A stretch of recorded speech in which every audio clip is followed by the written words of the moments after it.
anigoo magacaydu yahay Xudayfi Maxamuud Saleebaan waxaan dhalinyarada u sheegayaa waddankeenu maanta meel fiican buu marayaa wuxuu u baahan yahay dhalinyaro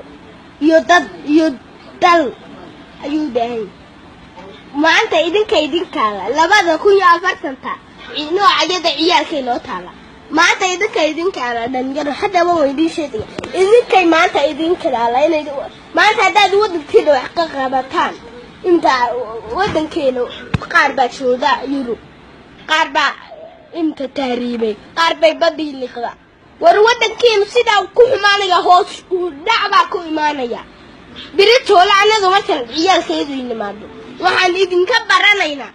somaranta 2040 inuu waddankeenu waddan fiican noqdo oo weyn maanta wax idinka baranayna waddanka suu u qasbanay